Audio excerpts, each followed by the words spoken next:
Oi, Rodrigo, tudo bem? Oi, tudo bom?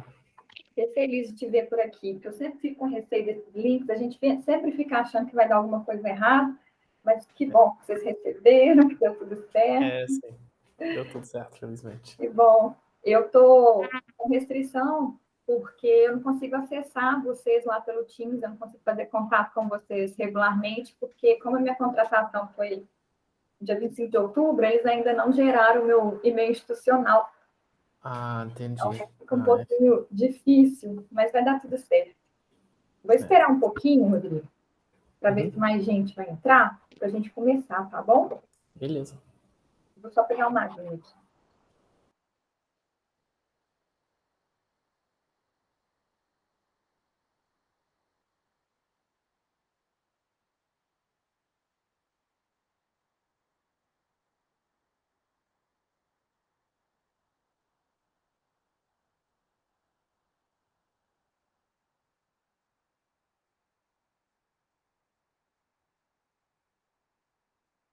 O Rodrigo, conta um pouquinho. O professor Fabrício, ele já deu uma aula síncrona, não foi?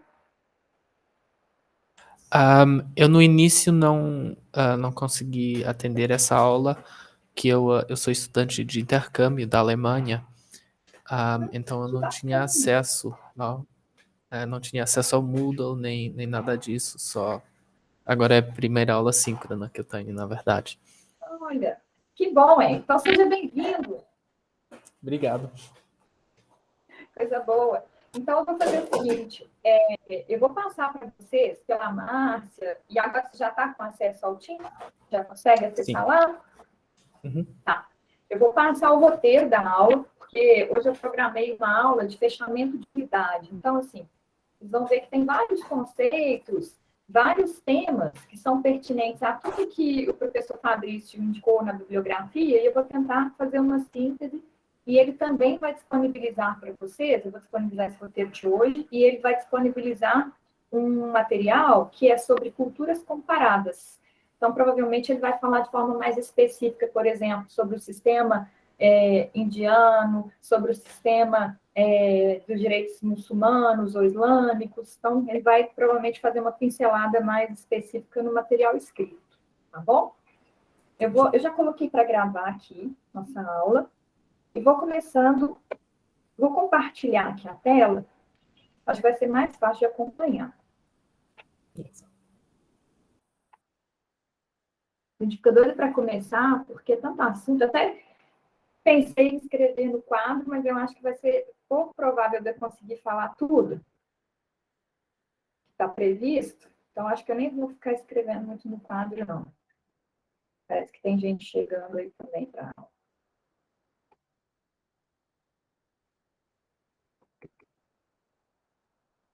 Isso mesmo. Então, eu vou compartilhar aqui a tela.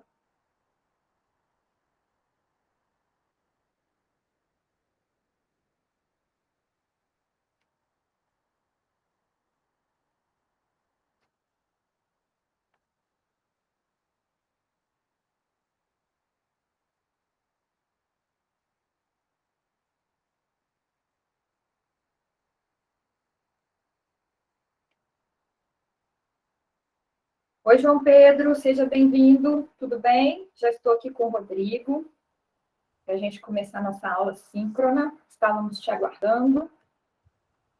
Fiquei feliz, assim como fiquei feliz quando o Rodrigo entrou, fiquei feliz aqui com a sua presença, viu, João? Se quiser abrir a câmera, pode ficar à vontade, mas se quiser ficar com a câmera fechada também, tudo bem.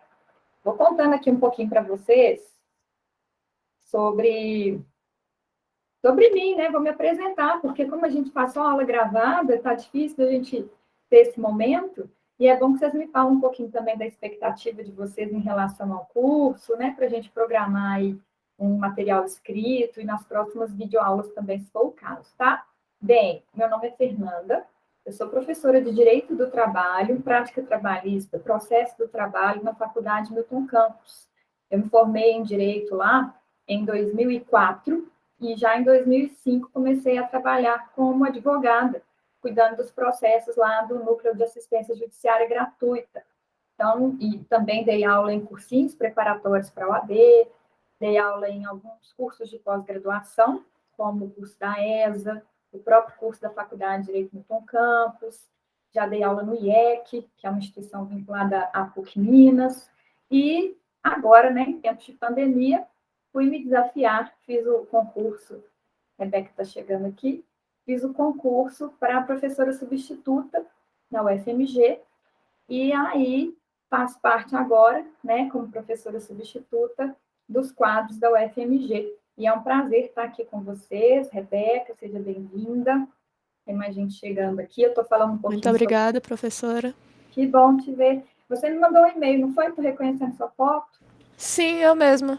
Que foi quando teve aquela situação com o link. Eu tô agindo um pouquinho como representante de turma, apesar de que não teve uma eleição. Ah, que coisa boa, Rebeca. Que bom poder contar com você para fazer essa interface aí com a turma. Olá, Beleza. Marconde. Qualquer coisa pode falar comigo. Tá, joia. Obrigada. Estava falando aqui um pouquinho enquanto esperava vocês, para a gente começar aí a nossa primeira aula síncrona, né? O professor Fabrício já deu a primeira, essa é a segunda do semestre, mas comigo é a primeira que vocês vão ter. Tomara que atenda aí, né, as expectativas, porque eu sei que o professor Fabrício é excelente, ele está passando por um momento em que ele está licenciado, então eu estou aqui para dar esse apoio para ele e também, né, manter aí o programa de vocês em dia, para a gente trocar essas experiências. E estou contando um pouquinho da minha trajetória, que é de mais de 15 anos aí na docência do direito do trabalho, na teoria geral do direito, e agora especificamente com vocês na UFMG. Então, vocês estão começando um semestre que eu também estou começando aqui na UFMG, e por isso, gente, as dificuldades de ainda não ter o e-mail institucional, né, foi tudo muito rápido. A minha contratação foi dia 25 de outubro, a homologação, né? O concurso mesmo foi em junho, mas até que tudo deu certo, que as formalidades foram atendidas, já comecei com vocês praticamente com o semestre iniciado, né? Vocês já tinham tido a primeira aula com o professor Fabrício. Qual que é o nosso objetivo da aula hoje? Eu estou ainda adaptando, na verdade, as minhas aulas, né, à metodologia e às orientações da própria UFMG. Então, essa questão de fazer as aulas gravadas, as videoaulas, como complemento dos estudos indicados, as leituras indicadas pelo professor Fabrício, sem querer alterar o programa, né, porque ele que é o professor referência da disciplina, então estou me adaptando a essas necessidades, por isso eu tenho gravado as videoaulas para vocês, e hoje, como estava marcado, a gente vai ter uma aula síncrona, que vai ficar gravada, eu vou deixar ela à disposição para vocês, lá pelo Teams, eu vou colocar um link, vou pedir para a Márcia para colocar o link da aula depois, para quem quiser assistir, conseguir rever, ou quem não conseguir assistir hoje, tá bom? E o objetivo da nossa aula hoje, como eu estava contando aqui para o Rodrigo antes dos demais chegarem, é que a gente faça um apanhado, né? Hoje é um fechamento da unidade 1, que o professor Fabrício reservou 4 encontros para essa unidade 1. Então, a gente vai falar um pouquinho sobre sistemas jurídicos, direito comparado, alguns conceitos que são muito importantes para quem estuda a antropologia cultural do Estado, dentro do curso de Ciências Sociais, que é o caso de vocês. Muito bem. Então, a gente vai falar também de alguns conceitos relacionados a cosmopolitismo, multiculturalismo, relativismo. Então, essas questões que eu tentei pensar de vários dos livros, dos artigos que o professor Fabrício indicou lá na bibliografia. Então, eu fiz um roteiro escrito, na verdade, eu fiz um roteiro no PowerPoint, porque eu vi que na primeira aula ele estava adotando a transmissão pelo PowerPoint para facilitar o acompanhamento de vocês. E como são muitos conceitos, muitos assuntos, para a gente não se perder, né, nos comentários e conseguir ter uma linha aí de raciocínio que vocês consigam acompanhar, então também vou adotar o PowerPoint e vou disponibilizar esse arquivo para vocês depois, tá bom? Se tiverem dúvidas, vocês tanto podem escrever para mim no chat, ou, se preferirem, podem também abrir o microfone e perguntar, tá bom? Olá, Marconde, tudo bem? Então, vamos começar? Vou compartilhar aqui a tela. Olá, boa tarde, tudo bem? Tudo bom? Seja bem-vindo. Marconde, tá dando muito barulho. Só um minutinho, gente. Às vezes é porque ele está com dois... Pode ter Nas dado eco transmissões, enquanto passava um carro, uma ambulância, pode ter sido muita coisa. mas às vezes quando eu transmito aula do celular e gravo pelo computador também, às vezes acontece isso. Eu acho que é porque ele está com 2 acessos, não? A gente já vai ficando familiarizado. Tem o Marconde Condão e tem Marconde normal aqui. Isso, Pode ser que esteja dando esse ciclozinho. sim. Boa tarde, eu já saí do celular porque eu estava entrando no computador aqui, desculpa aí. Tá, por Boa mim não tarde tem a problema todos. não, tá? Isso acontece mesmo, a gente vai se ajeitando. Tem um professor que eu gosto muito, que é o Marcelo Pertence, que ele falava assim, é no balanço da carroça que as abóboras se ajeitam. Então, essas tecnologias aí, a gente vai se adaptando, vai descobrindo. Bom, vocês estão conseguindo ver a apresentação, gente? Sim, Os slides? ela não tá bem encaixada na tela não, mas dá pra ver sim. Deixa eu ver.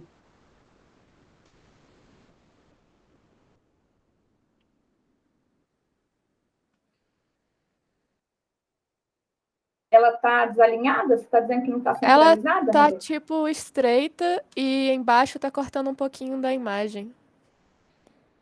Tá estreita quase como se fosse imagem de celular. Uai, eu não sei fazer diferente disso, não. Deixa eu aumentar. Melhorou alguma coisa? Não faz diferença? Não mudou aqui não. Para todo mundo tá assim? Rodrigo, Marconde também? Vocês estão conseguindo ver? Sim, dá pra ler, mas tá um pouco estranho mesmo, como a Rebeca falou. Parece mesmo um pouco celular. O que a gente pode fazer? Vou dar uma de exibição aqui. E agora? Tá melhor. Continua estreito, mas dá pra ler com bastante tranquilidade. Eu acho que dá pra Que seguir. bom. Tá ótimo. Então, vou tentar fazer assim. Bom, pessoal, então, como a gente já adiantou, hoje eu vou falar um pouquinho para vocês sobre algumas questões relacionadas ao direito comparado, os sistemas jurídicos, para a gente conseguir entender um pouquinho por que os estados se organizam como se organizam hoje. Por que, por exemplo, no Brasil, o nosso sistema sobre o qual se estruturam as normas jurídicas é diferente do sistema que é adotado, por exemplo, nos Estados Unidos, por exemplo, nos estados árabes, né, de cultura muçulmana. Então, a gente vai trabalhar um pouquinho essas noções para que a gente possa compreender melhor, né, o mundo onde a gente vive e também alguns problemas, né, algumas ferramentas, alguns métodos para a solução de conflitos, sobretudo conflitos envolvendo aspectos culturais dentro da perspectiva da disciplina. Então, a primeira noção que a gente tem que ter em mente é justamente do que é o direito, sem ficar trazendo para vocês aí conceitos muito rebuscados, muito aprofundados e complexos. Eu vou falar um pouquinho sobre o direito positivo e contar uma historinha aí para vocês para mostrar como a cultura influenciou o direito e a estruturação dos sistemas jurídicos, dos grandes sistemas jurídicos que a gente tem hoje no mundo. Muito bem, então, é claro que direito é uma armadilha a gente conceituar direito, porque é uma questão bastante complexa, existem várias possibilidades de classificação e de conceituação do direito, mas para a gente aqui, uma noção que ajuda, né, a compreender depois os sistemas jurídicos é de que o direito é um conjunto de normas gerais, de normas que são positivadas para regular a vida social. Então, o direito, gente, ele é um dado cultural, ele decorre de uma produção humana, e o objetivo é a harmonização social, a convivência pacífica. Então, são estabelecidas regras de conduta, e a partir do momento que essas regras de conduta são estabelecidas, é preciso também que seja prevista a sanção, daí a gente diz sanção institucionalizada, para que haja um monopólio do uso da força por parte do Estado, para que a gente deixe aquela perspectiva de que o próprio indivíduo vai resolver um determinado conflito com as próprias mãos, né? Enfim, então, o direito é um fenômeno cultural, ele é um produto cultural, e para que exista o direito, é essencial que haja uma inter-relação com o outro. daí a gente falar do conceito de alteridade. Não existe conceito em relação sem o outro. E aí eu gosto muito de um exemplo que um dos autores que o professor Fabrício indicou, que é o Mário Lozano, ele fala, por exemplo, quando Robinson Crusoe vivia sozinho na ilha, não havia necessidade de estabelecer uma definição jurídica do que era o conceito de propriedade para assegurar a posição jurídica do que é a propriedade em relação à cabana dele. Mas a partir do momento que surge o Índio Sexta-feira, passa a ser necessário criar regras para reger a convivência entre eles. Daí, as noções de propriedade, de família, são estruturadas sempre tendo em consideração uma interferência intersubjetiva de indivíduos. Então, é um instrumento necessário para o convívio social. E onde há o homem em convívio social, há o direito, independentemente de ser formalizado, independentemente da estrutura que seja utilizada. E o direito positivo, especificamente, se refere a um conjunto de leis que seja declarada pela vontade de um legislador e que se expressa, que chega aos indivíduos através dessa declaração. Então, elas vêm a ser conhecidas a partir dessa declaração. Então, o direito positivo é o direito posto, é o direito que está em vigor, é um conjunto de regras jurídicas que está em vigor em um determinado estado, numa determinada época, e se opõe à concepção que, durante muito tempo, foi contraposta a essa noção de direito posto, que é o direito natural. O direito natural seria aquela classificação ou um conjunto de valores a partir de uma ideia abstrata do direito, mais aproximado do que seria um conceito ou um sentimento de justiça da comunidade. Já o direito positivo independe dessa valoração, dessa carga, se refere às regras, aos comandos relacionados aos padrões de conduta e às suas respectivas sanções, que são impostas por uma fonte normativa reconhecida, aí eu coloquei aqui um legislador, e que se exteriorizam através de uma declaração, que pode ser escrita ou não. Eu não sei se já tiveram oportunidade de ver o Código de Hammurabi. O Código de Hammurabi contém leis escritas talhadas numa pedra, Eu não sei qual que é a altura dela, mas é bastante impressionante. Então, não importa a forma de exteriorização, mas o direito positivo tem essa característica. Aí eu quis trazer aqui para vocês uma relação do direito positivo com o poder. Desde que os homens convivem em grupo, e o homem é um ser gregário, por sua natureza, precisa dessas inter-relações com os outros, são estabelecidas relações de poder. Então, poder no seio da família, do relacionamento com o grupo, até a estruturação de um poder político em torno de uma estrutura de Estado. Então, eu quis trazer aqui essa noção para vocês da relação que o direito positivo tem com o poder político. O direito positivo ele é imposto pelo Estado, ele emana do Estado enquanto poder político. Então, não é um direito que vem da natureza, não é um elemento da natureza que está pronto e acabado para ser descoberto pelo homem, E sim um produto dessa interação com a sociedade e que vai visar a solução de conflitos, visar a convivência social. Então, historicamente, sempre foi o centro de poder no grupo social que formalizou, só aceitar aqui, quem está pedindo para entrar, que formalizou o aspecto jurídico, garantindo a sua efetividade, a criação do direito, portanto, e a sua aplicação, elas convivem como funções dentro de um mesmo sistema de organização política. Uma noção que reforça isso, por exemplo, na nossa estrutura no ordenamento jurídico brasileiro, nós temos a separação entre os poderes legislativo, poder executivo e o poder judiciário. Então, nesse Estado democrático de direito, esses órgãos institucionalizados, eles criam, aplicam, interpretam o direito. Então, o direito tem uma relação direta com a organização também de um poder político, com essa estrutura do Estado. Inclusive, há autores que consideram que a ordem jurídica é, na verdade, o Estado. Não cabe aqui fazer distinção entre as teorias, as correntes, sobre a forma de produção normativa, mas a gente vai mais para frente falar um pouquinho dessas fontes envolvendo os costumes, que é mais ligado à nossa temática de hoje aqui. Além disso, deixa eu passar aqui. Eu quis também trazer essa classificação, existem várias no direito, né? Direito positivo, direito natural, direito nacional e direito internacional. Por que ela é útil para a gente? No direito existe uma tendência, né, gente, de tentar classificar, sistematizar, organizar, colocar os institutos que são próximos, os princípios que são próximos, para facilitar um entendimento e aplicação no caso concreto. Então, por isso, tem tantas classificações, e para a gente, essa daqui é só para a gente compreender que o direito nacional se refere a um conjunto de normas que são aplicadas ou que são elaboradas para reger as relações entre os indivíduos dentro de um determinado Estado. Então, a noção de direito nacional, ela está relacionada às fronteiras territoriais de um determinado Estado.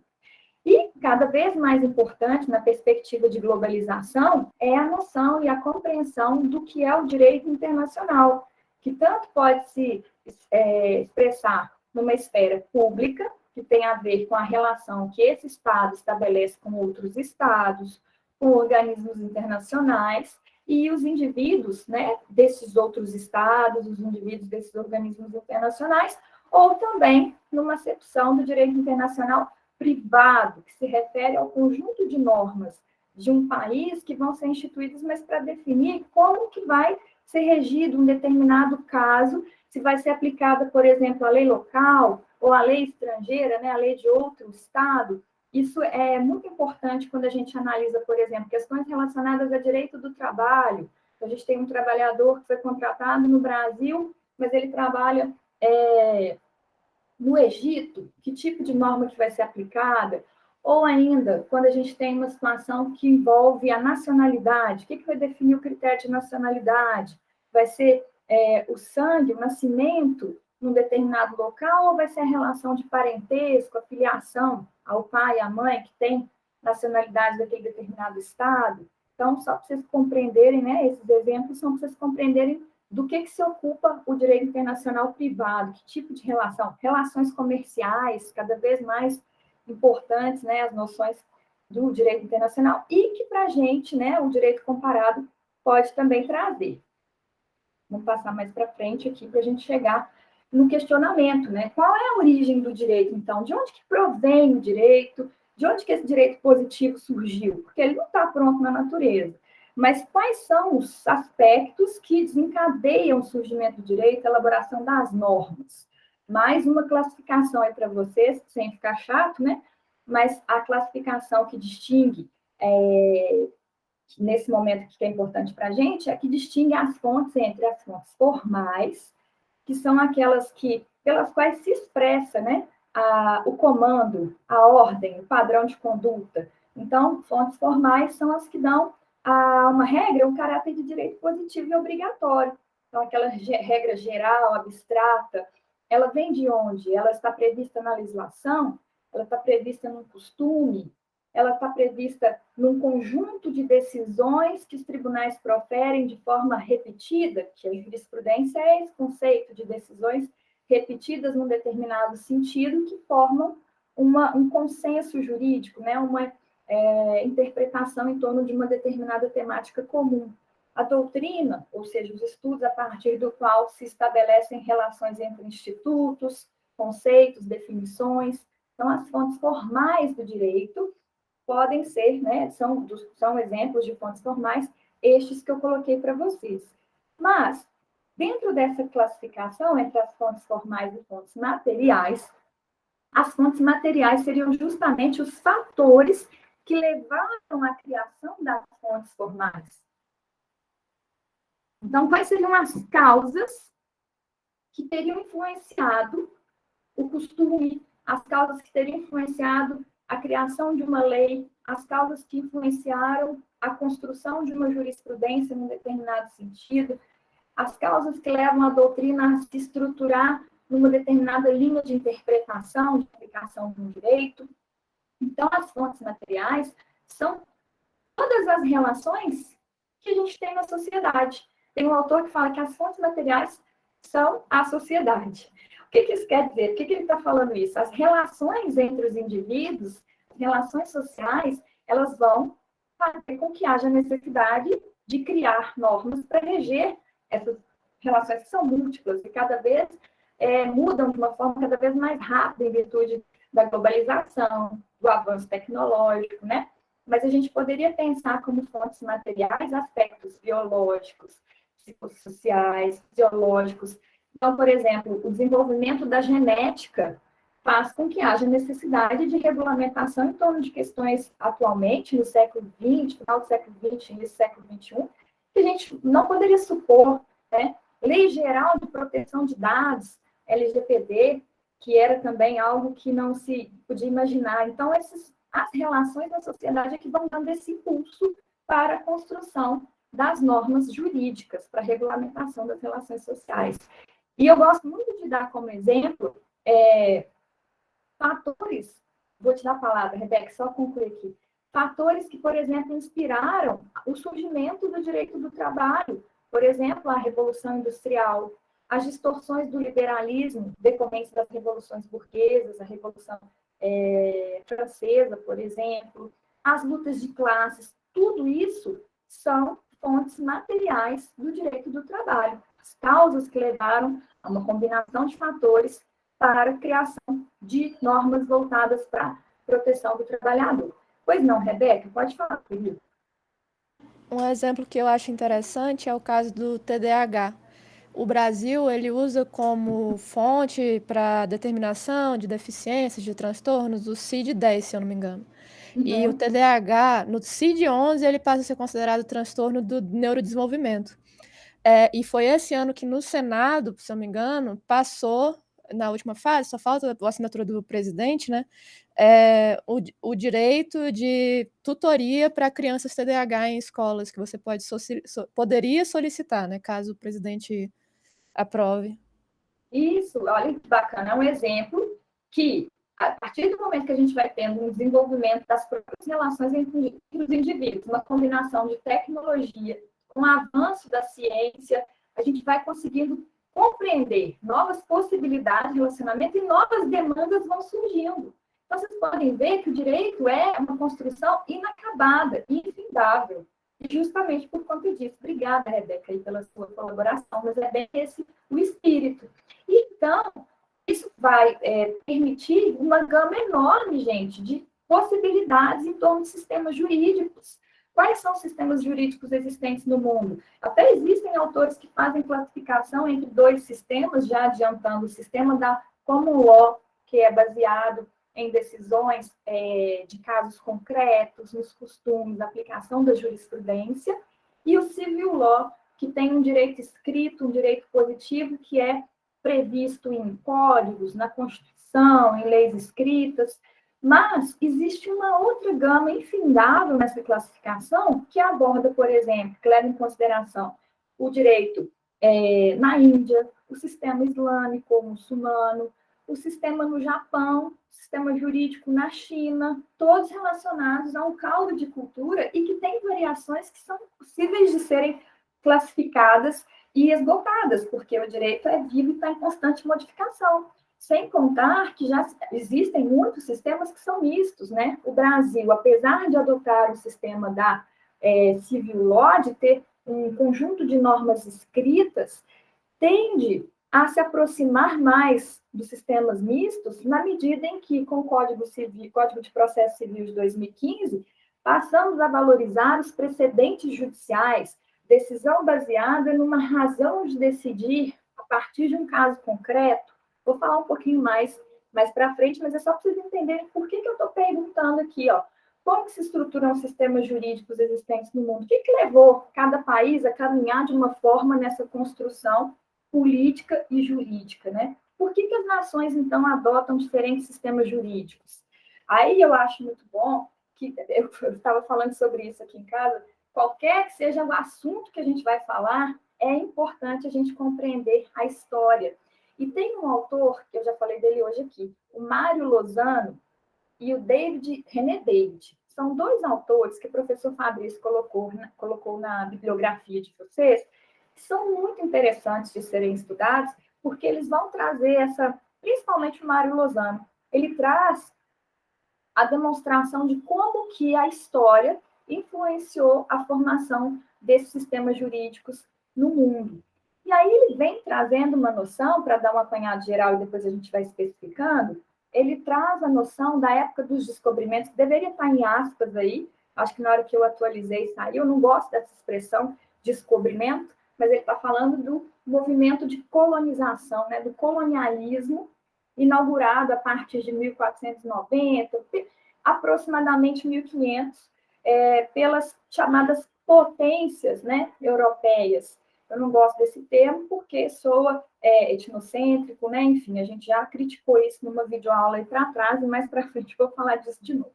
Então, ele traz essa ideia de primeira globalização, então esse movimento de expansão econômica dos países na Europa por volta de 1500, como primeira globalização, como tendo como resultado essa primeira globalização, pessoal, a exportação de dois produtos culturais, principalmente o idioma e também os sistemas jurídicos, a forma de organização do direito. A forma de organização do direito vinculada, inclusive, à organização do Estado, né? E o que foi bastante importante nesse processo de exportação cultural do idioma, exportação dos sistemas jurídicos, nesse movimento, principalmente da Espanha, da Inglaterra e de Portugal, foi bastante utilizada por Portugal e pela Espanha a religião, né? A gente teve uma difusão do catolicismo como também um instrumento para que houvesse essa difusão cultural. E esse autor, o Mário Lozano, ele fala de um outro momento, que seria a segunda globalização, mais adiante, por volta de 1850, na segunda metade do século XIX, em que houve também uma nova leva, né, de exportação cultural de direitos, por volta do momento em que a gente tem a Revolução Industrial, a mudança na forma de viver, né, nos países, principalmente da Europa, que foi exportada para o Brasil, para a América do Sul, para a África, para a América do Norte, e a gente vai falar disso. Então, esse primeiro momento de exportação cultural, que vai influenciar a formação do direito, dos sistemas normativos, ele traz como sendo, remontando, né, a época dos descobrimentos, entre aspas, todas as aspas. Enfim, e ele chama isso de primeira globalização. E a expansão naquele momento se deu por exigências econômicas, no momento em que a gente tinha uma dominação, monopólio por parte dos venezianos e dos muçulmanos do que seria a rota terrestre para a Índia, né? O caminho das Índias, ou a rota da seda. Então, o comércio de especiarias, o comércio de seda, ele ficava na dependência de um deslocamento terrestre e era necessário que esses outros países que não tinham essa facilidade de acesso buscassem um outro caminho. Daí a gente ter as navegações com o propósito de chegar por outro caminho, né, na rota da seda, para o comércio com o Oriente se tornar viável para Portugal, Espanha, Inglaterra, enfim. E aí, o que aconteceu nesse contexto aí da primeira globalização? A Europa passou a se fazer presente no mundo todo, praticamente. A expansão naquele momento, como eu falei, ela tinha um caráter econômico e também geopolítico, e tritamente vinculada, diretamente relacionada com a expansão do catolicismo, e o principal produto que foi exportado, os idiomas foram exportados, e também os sistemas jurídicos. Aí eu trouxe um pouquinho aqui uma reflexão, que não podia deixar de ser, sobre a influência política da religião. Esse processo de colonização, ele foi mais ou menos violento, sempre violento, né? Mas violento no sentido de físico também, né? Nas colônias da Espanha, principalmente. E essa colonização naquele momento, ela consistia não só na tomada da posse do território, mas também em uma tentativa de captura da subjetividade, de dizimar a cultura dos povos originários, das tribos que já viviam aqui. Então, os espanhóis, por exemplo, eles chegavam e liam um documento em espanhol, que era Trindade, o fundamento da religião cristã, para aqueles povos que estavam sendo colonizados, e comunicavam simplesmente que aquela religião era a única que podia ser praticada.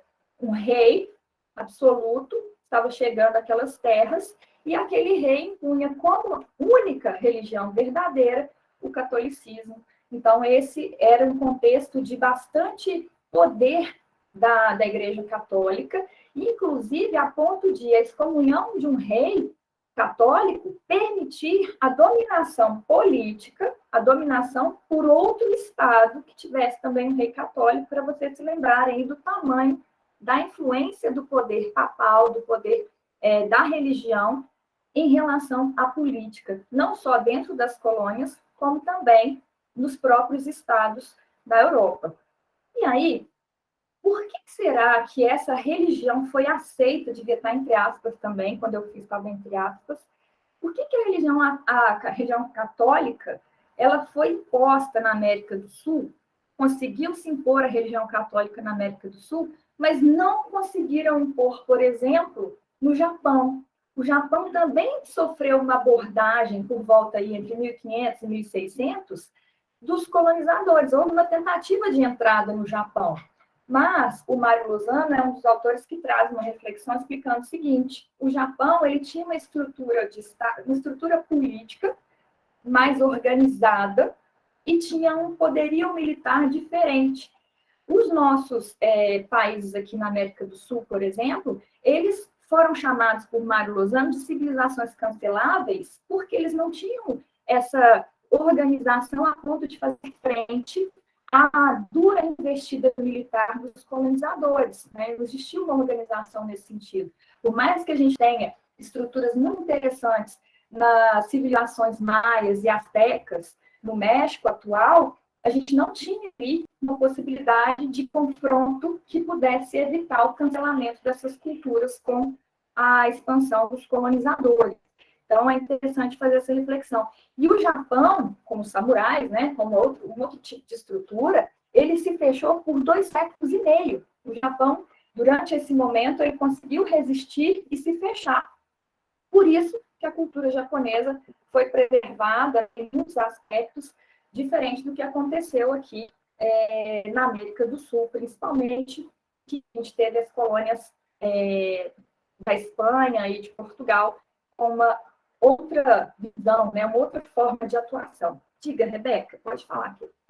Sobre esse negócio do Japão, é interessante perceber que eles tiveram essa rejeição fortíssima com o catolicismo, que tem esse caráter universalista e dominacional, mas não tanto com o protestantismo, que tem uma natureza muito liberal e de separação entre Estado e religião. Eles já tinham essa ideia, digo, além do fechamento, né, de saber a importância de manter a essência do Estado deles mais puro. Muito bem lembrado. E essa fala da Rebeca me fez lembrar o seguinte: os japoneses, naquele momento, eles viam a influência, a doutrina da Igreja Católica como uma ameaça diabólica à estrutura que eles já tinham, alguma estrutura de civilização que eles já tinham. Então, é realmente uma visão que eles não tiveram em relação ao protestantismo, né? Enfim, outras religiões. E se fecharam de fato. Interessante, Rebeca, obrigada. Então, em resumo, nessa época, dessa primeira globalização, ou nesse período inicial de colonização, a gente teve uma investida militar muito forte nos países que eram tidos como dominados, aniquilação desses povos originários, e aí, quando a gente pensa assim, mas e o direito comparado? Como é que foi a convivência entre o que já existia e o que estava sendo trazido? Não houve aí uma mistura? Na verdade, gente, não teve problema de convivência entre o direito local e o que chegava, porque houve o cancelamento dos direitos locais desses povos. É claro que a gente vai ter uma mistura cultural, né, hábitos que foram incorporados à nossa cultura, que são dos povos originários, mas em relação ao direito propriamente dito, nesse primeiro momento, não havia que se falar em convivência lá, como a gente falou do direito internacional público e privado, ainda não existia esse tipo de...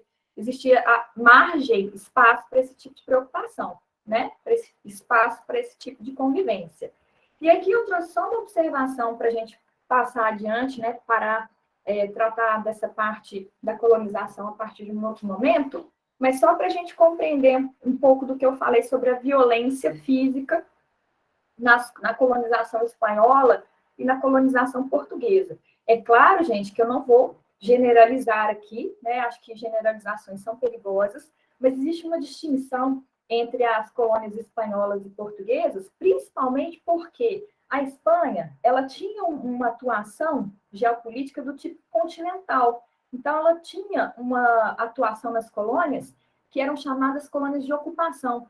Então, ela trazia, os espanhóis chegavam e realmente ocupavam o território, dizimavam os povos que aqui já viviam, numa perspectiva mais violenta do ponto de vista físico do que os portugueses fizeram, até porque, gente, Portugal não tinha capacidade prática e política para fazer o mesmo tipo de colônia de ocupação.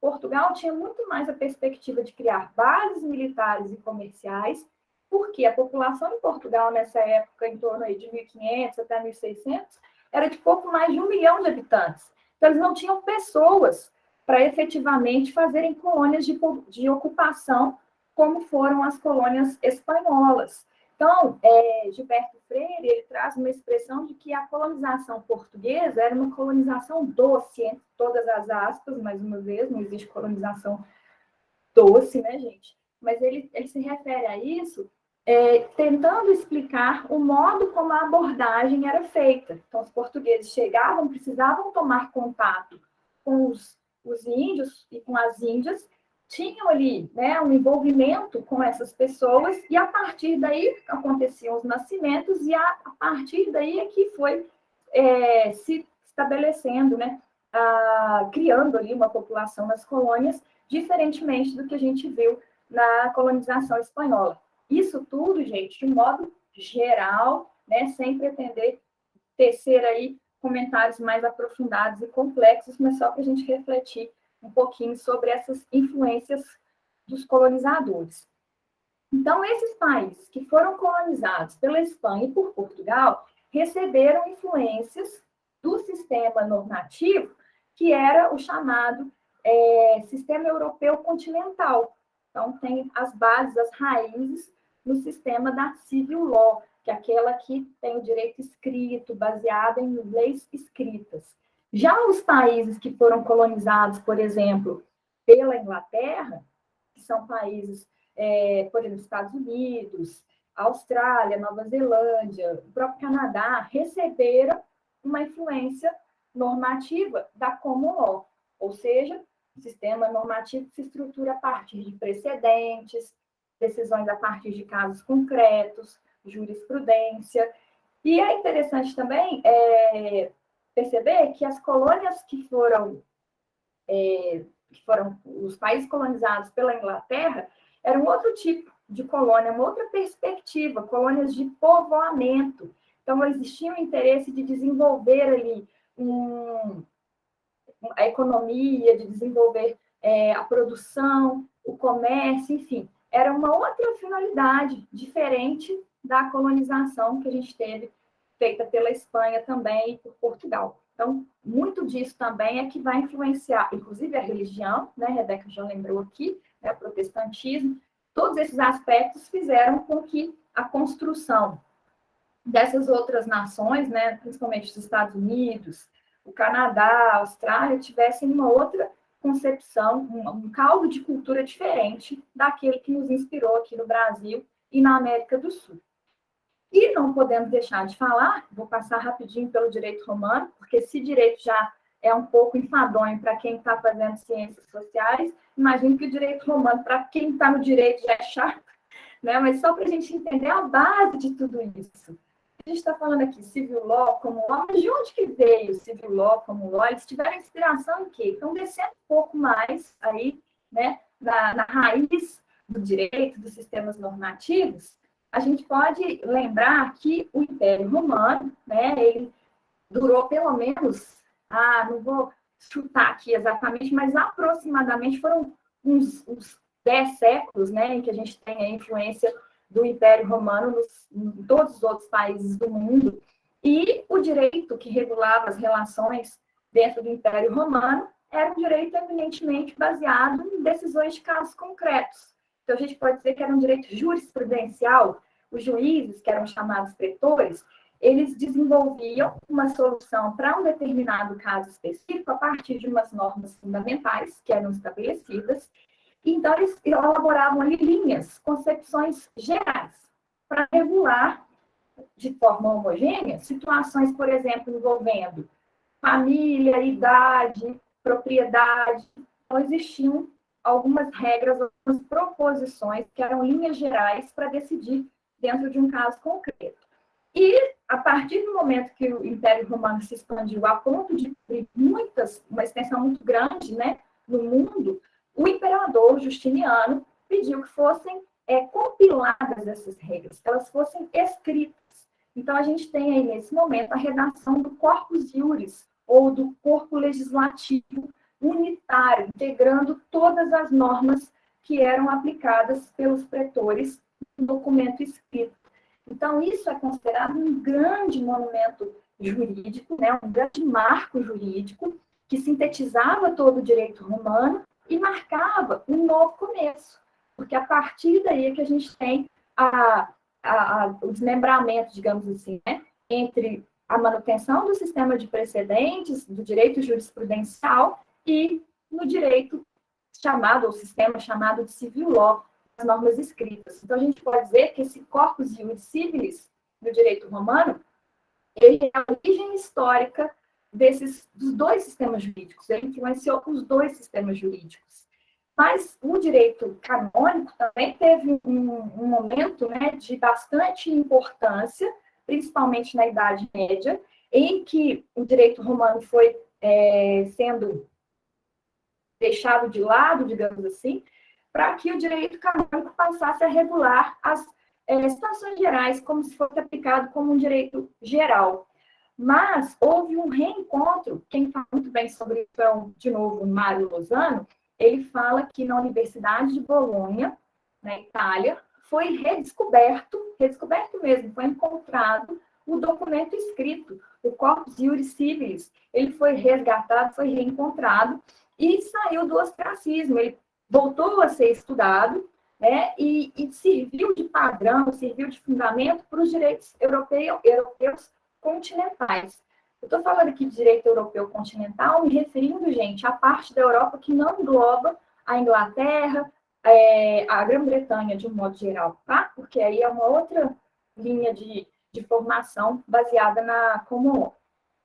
E aí, gente, esse direito romano, ele foi, por exemplo, o que fundamentou o Código Civil alemão. Foi o direito, na verdade, foi o direito que ficou vigente na Alemanha até a elaboração do Código Civil alemão em 1900.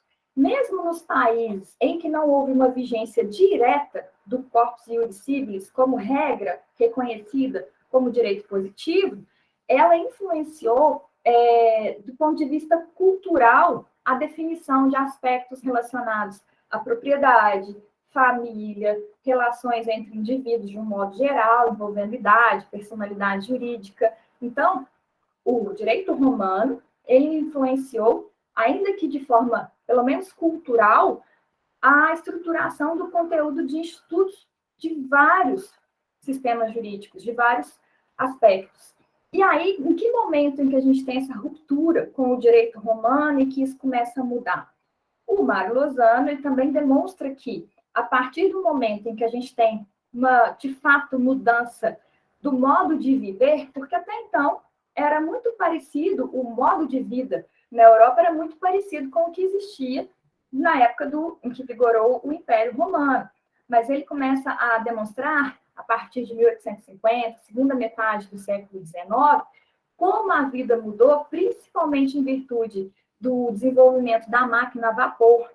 As navegações podiam ser feitas usando barcos a vapor, não era mais um barco à vela, né, que você tinha que esperar. Ele conta, né, que nas navegações é necessário esperar a mudança do vento para poder fazer, né, a expansão acontecer. Enfim. a construção de ferrovias, as indústrias, o comércio, rompendo barreiras, né, do Estado nacional e ganhando forma internacional. Então, tudo isso faz com que haja a necessidade de construção de uma teoria em torno do direito muito mais prática, uma visão mais pragmática, uma visão sobre a finalidade do direito voltada a regular de uma forma mais objetiva essas relações e deixando de lado a perspectiva do direito romano. Daí a importância de Hering, que eu coloquei no slide para vocês, nesse momento de desenvolver uma nova construção, uma racionalidade jurídica que influenciou os outros países do mundo também. Concomitantemente a esse momento em que a gente tem a Revolução Industrial ganhando espaço nos países da Europa, também há esse momento de nova expansão, o imperialismo, ou segunda globalização, como Mário Lozano coloca na obra dele sobre os sistemas jurídicos. O imperialismo, gente, ele pode ter uma conotação política, ele pode ser um conceito que tem outras implicações, outras repercussões, que eu vou falar depois, tá? Mas nesse momento, de segunda metade do século XX, ele representou a expansão e a conquista de novos mercados que foi adotada por potências industriais, né, como a Alemanha, a Inglaterra, nesse momento aí da segunda metade do século XIX. E havia aí a finalidade de interferir em outros territórios para garantir interesses, principalmente econômicos, da nação que se denominava aí como dominante, né, que era tida como dominante.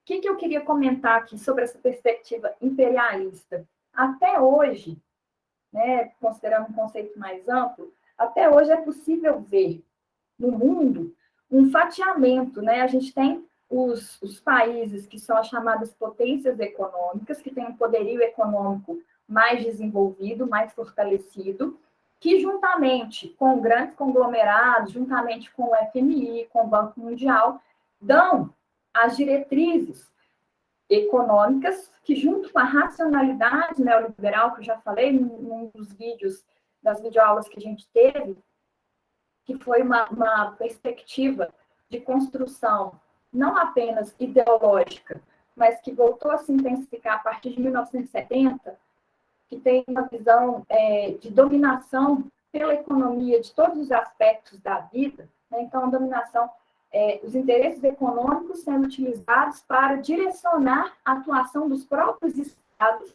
como se eles fossem peões ali de um jogo de tabuleiro. Então, a gente tem grandes conglomerados, as potências econômicas que ditam as regras do comércio mundial. Então, a gente pode também usar o imperialismo como sendo a continuação desse processo de dominação cultural, econômico, político, que continua existindo no século XX, no século XXI, de formas, sobre outras roupagens, mas de uma forma também a evidenciar nações dominantes e nações dominadas. Especificamente, 2 exemplos. A gente teve o Consenso de Washington, em 1989, se não me falha a memória, em que foram estabelecidas diretrizes, um bula de remédio mesmo, né? Regras, padrões que tinham que ser obedecidos pelos países chamados em desenvolvimento. Na verdade, o que se pretendia era falar em países subdesenvolvidos, como se existisse uma superioridade, né, de uma nação por outra, para que, atendidos aqueles requisitos, fosse possível ter recursos do Banco Mundial, ter investimentos, enfim. Então, esse estabelecimento em torno do Consenso de Washington, e mais especificamente, mais adiante, se não me falha a memória, em 2003, houve um documento que foi chamado Documento 319 do Banco Mundial, como se fossem orientações, eram orientações para os países da América Latina que deveriam organizar o direito, deveriam ter um outro olhar em relação ao direito, inclusive com a influência do direito no poder judiciário, para que houvesse uma melhora, para que houvesse uma aplicação do direito voltada a privilegiar as questões econômicas. Flexibilização, traduzindo, tecla SAP, flexibilização de direitos trabalhistas, flexibilização de direitos sociais. Então, pessoal, não é por acaso que a gente tem vários países do mundo, em 2008, quando houve a nova crise econômica do capitalismo, que, na verdade, muitos autores associam com a crise de 1970 como se fosse uma continuidade daquela crise, não é à toa que a gente tem um discurso e medidas de austeridade sendo adotadas em vários países do mundo e também reformas trabalhistas em vários países do mundo no sentido de apertar o arroxo sobre os trabalhadores, no sentido de que aquela ideologia de flexibilização de direitos que foi construída a partir da década de 70, ela foi crescente e nesse momento aí, principalmente depois da crise de 2008, a gente tem vários países adotando reformas trabalhistas para desconstruir, para retirar direitos, para enxugamento do Estado, Estado mínimo, enfim, vários aspectos. Se eu começar a falar agora, o sangue vai até fervendo e a gente não vai sair daqui hoje, não vai falar de sistemas jurídicos. Mas o que eu quero mostrar? Esse documento 319, ele representa no Brasil, ele demonstra também no Brasil como que a gente teve decisões do Tribunal Superior do Trabalho, do Supremo Tribunal Federal, no sentido de interpretar direitos e garantias trabalhistas em favor do aspecto econômico, em favor do capital e em completa oposição ao conjunto de princípios que dá a fisionomia tutelar do direito do trabalho, o princípio da proteção e outros aspectos amparados, inclusive, no sistema internacional dos direitos humanos. Então, quando eu falo em imperialismo, eu só colocaria, se eu pudesse, humildemente, uma colaboração no livro do professor Mário Lozano, que não é o contexto que ele aborda, mas o imperialismo que continua existindo, porque a gente continua tendo os países que não têm um desenvolvimento econômico, não são chamadas potências econômicas no século XX, no século XXI, continuam sendo dominados pelas políticas que são determinadas pelos que são os donos do poder, digamos assim, que é um outro livro que eu vou recomendar depois para vocês.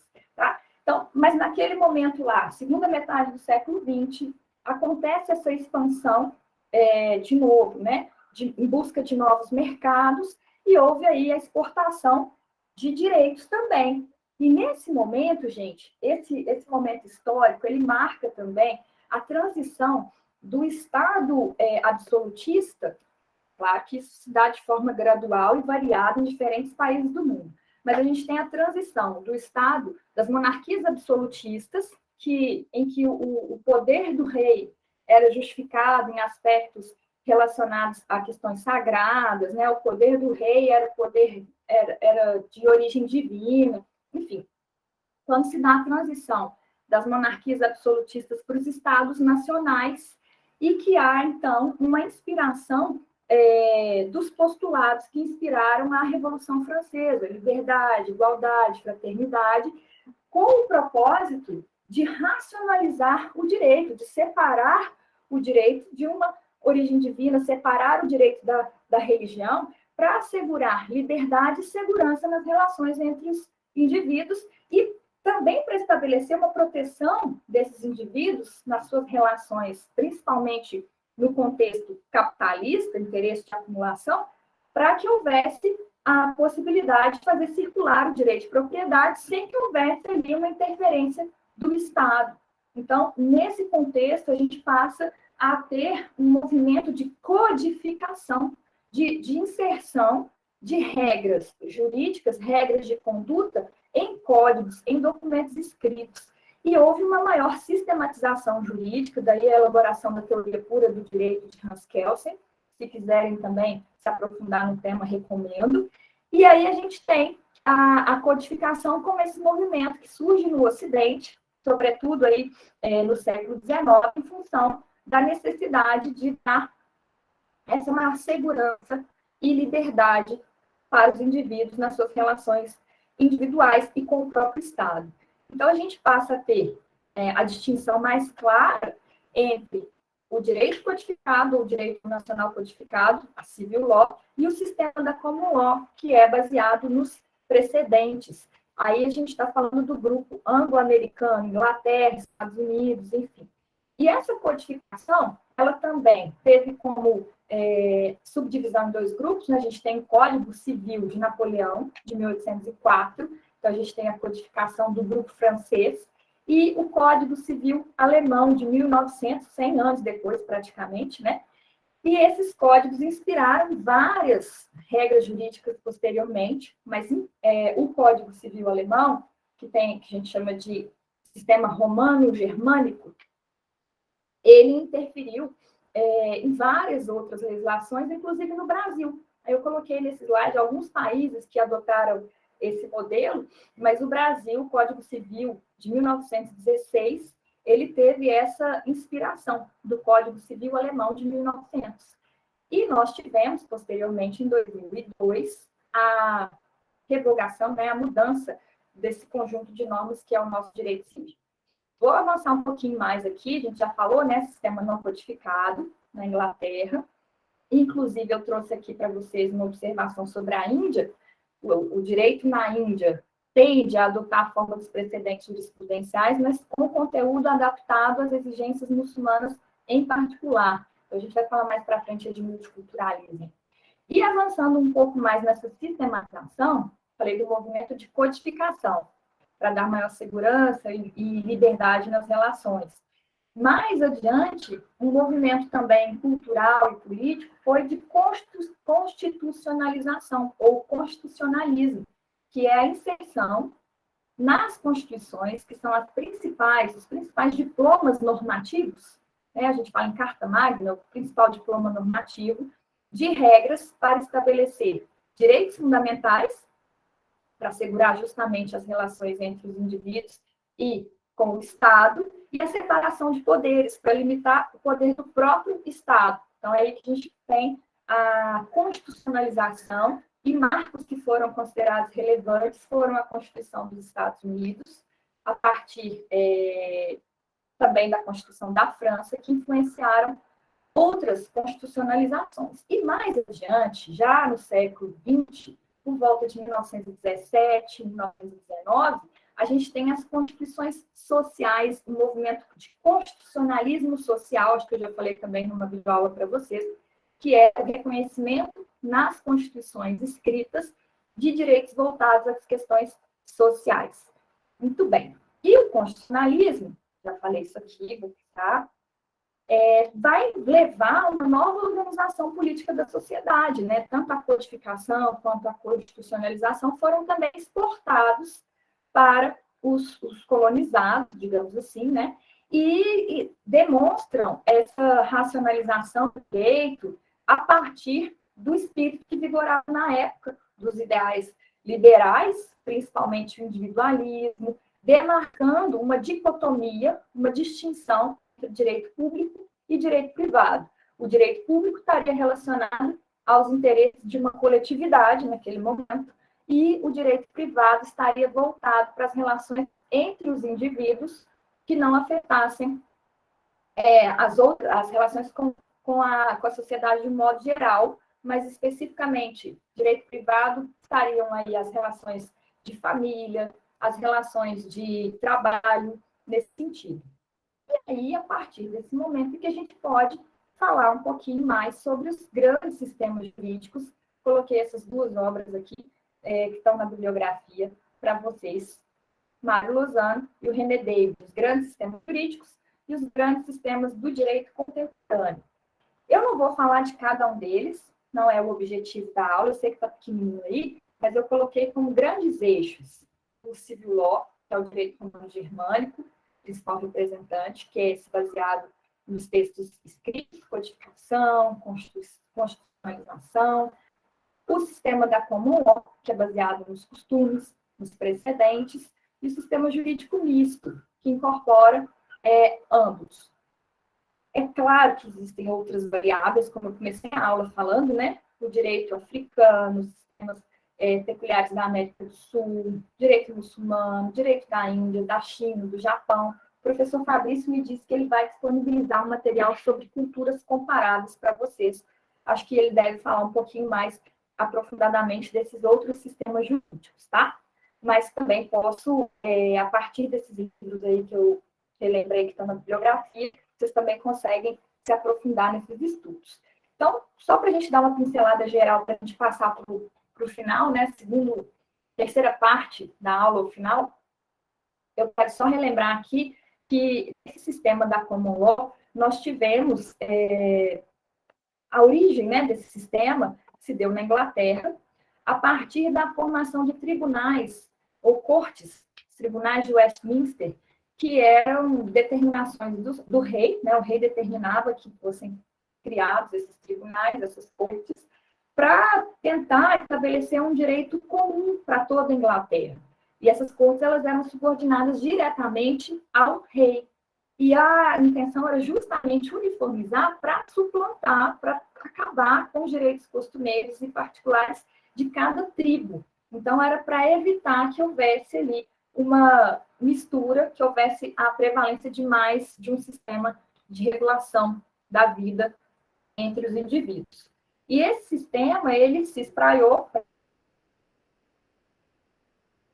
o norte, para o Canadá, para os Estados Unidos, Austrália, Nova Zelândia, como eu tinha já adiantado. Então, nesse sistema da Common Law, a gente tem os precedentes escritos, eles são normalmente colocados em coleções, em livros. É possível, gente, por exemplo, julgar um caso concreto hoje nos Estados Unidos com base em um precedente que foi firmado em 1600. Vocês já viram em alguns filmes, né, que fala assim, no caso de fulano contra fulano de tal, aí coloca o nome das partes, os precedentes são identificados assim, né? Então, baseado na lei não escrita, nos costumes. Então, por isso que ele também é chamado de direito consuetudinário, que quer dizer direito baseado no costume. E os costumes, eles não emanam de uma atividade legislativa, de uma autoridade política, não é mesmo? Os costumes são aquelas construções que são consolidadas a partir dos usos, das tradições de um povo, de uma comunidade, em um determinado momento, em um determinado contexto. Então, isso aqui, nisso é que se baseia o sistema da Common Law, no qual o juiz ele vai adotar, num caso concreto, um caso para referência. E se, por acaso, não houver um precedente já criado para aquela situação, ele vai por aproximação ou vai criar um precedente a partir de um caso escolhido como referência. E isso vai vincular todas as decisões futuras. É claro que vai haver possibilidade de exercer o contraditório, que a gente diz, de produzir defesa, produzir provas, para demonstrar que não é a mesma situação, ou para demonstrar que não deve decidir daquela forma, mas a construção vai ser feita a partir do caso concreto. E aquelas ideias vão vincular os julgamentos de situações futuras. A gente chama de star decisions, que é o caso referência, digamos assim, né?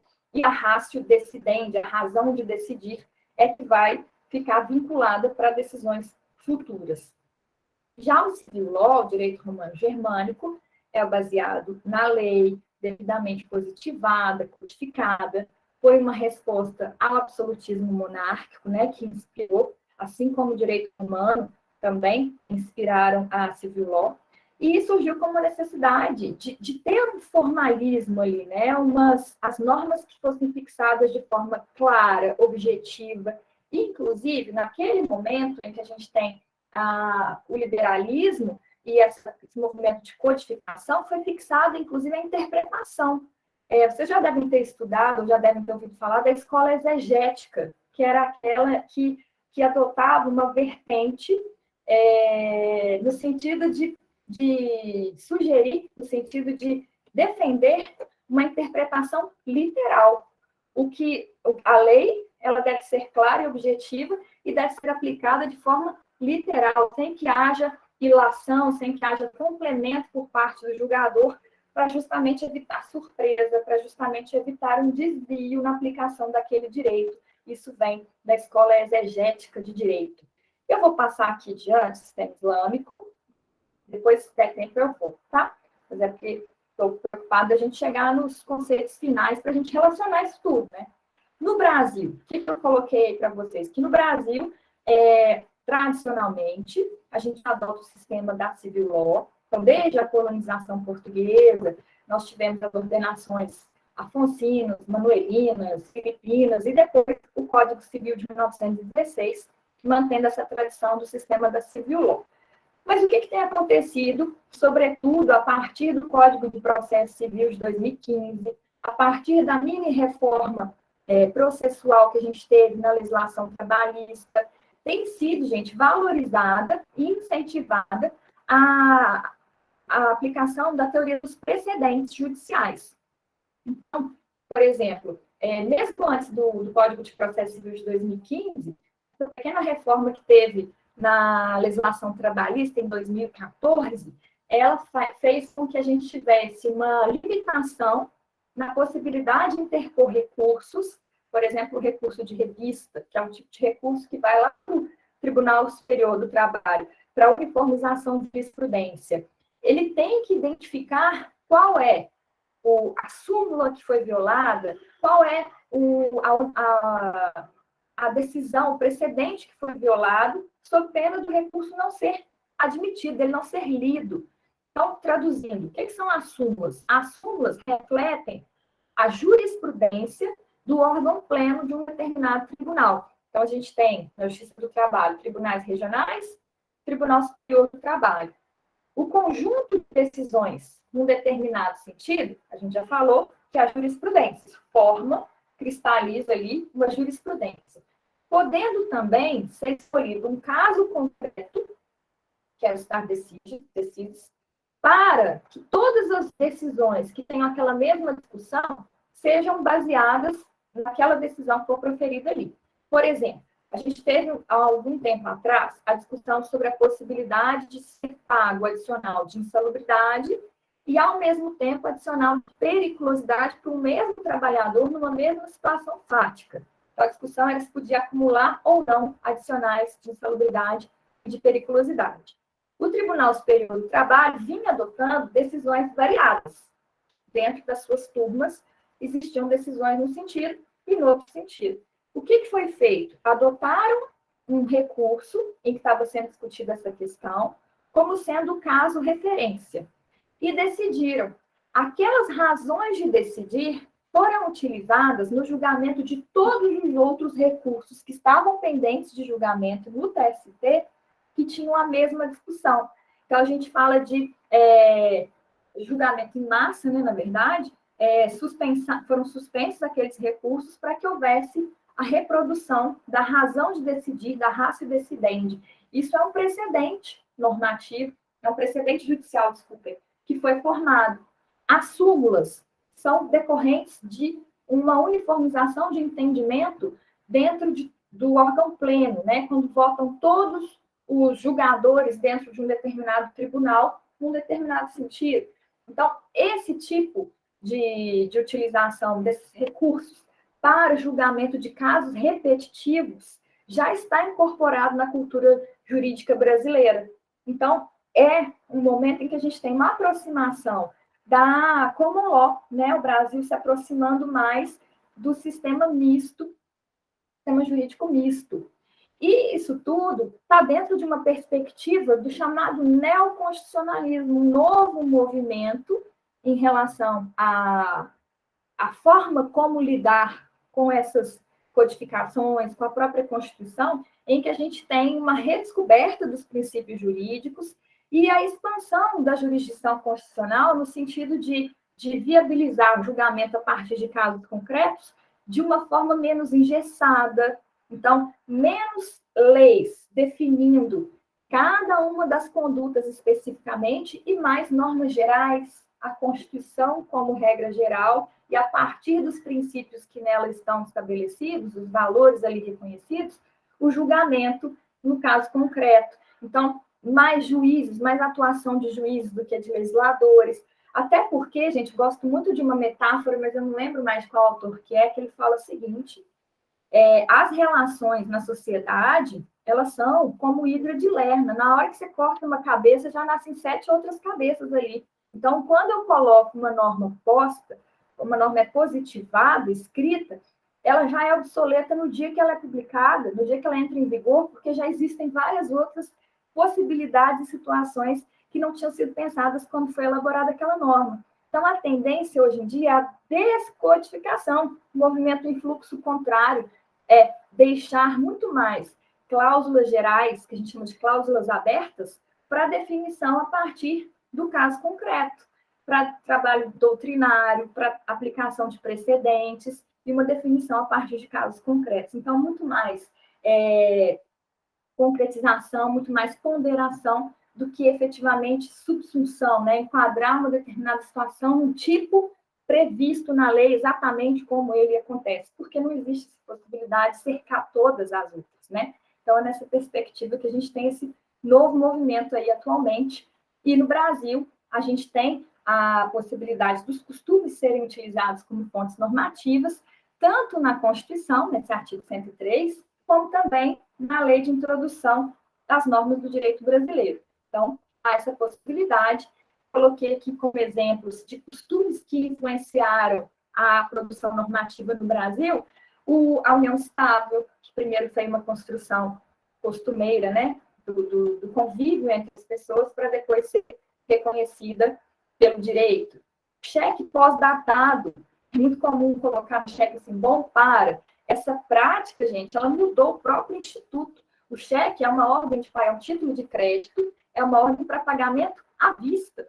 Então, foi incorporada à nossa cultura, por causa do costume, o cheque pós-datado. E aí ele passa a valer como uma promessa de pagamento. Ele é reconhecido juridicamente, tem efeitos jurídicos como uma promessa de pagamento, né? Então, vamos falar um pouquinho aqui sobre o direito comparado para a gente finalizar, sem estender demais aí, que está dentro do nosso programa também, né? Essa análise do que seria o direito comparado. Existem alguns autores que tratam o direito comparado como uma disciplina autônoma, como uma ciência jurídica para a produção de conhecimento, ou como método para comparação de diferentes sistemas. Para a gente não importa muito se é ciência, se é método, o que importa são os efeitos, que são para que serve, né, o direito comparado, o que ele vai permitir de questões positivas. Mas é importante que a gente tenha em mente as fontes do direito, a questão dos costumes como possibilidade de construção normativa também, para que a gente possa compreender quais são essas finalidades do direito comparado. E se mistura um pouco, se confunde um pouco com a própria história do direito. E o próprio Mário Lozano, quando ele fala de historiador do direito e comparativistas, ele fala que a gente deveria tentar conciliar as duas coisas, porque quando a gente olha para os institutos que já vigoraram em outros tempos, uma perspectiva histórica, ou método diacrônico, a gente deveria estar olhando para essas instituições, esses institutos que já vigoraram antes, mas para compreender e melhorar o que nós temos hoje. Então, os comparativistas comparam a partir do método sincrônico, atualmente, instituições de um tempo idêntico. Mas a gente também pode adotar o método diacrônico, olhando para o passado, para compreender melhor as estruturas atuais, aperfeiçoá-las. Então, o direito comparado nos tempos contemporâneos, eles se relacionam com a necessidade da gente melhorar o conhecimento e a compreensão do próprio direito nacional, compreensão em torno dos próprios povos, para que a gente chegue a uma melhor solução legislativa. Por exemplo, o Brasil, ele se inspirou na normatização da Comunidade Europeia e, salvo engano, de Portugal, para estabelecer sua Lei Geral de Proteção de Dados. Então, é um exemplo concreto, né, de como que o direito comparado pode ser utilizado na prática.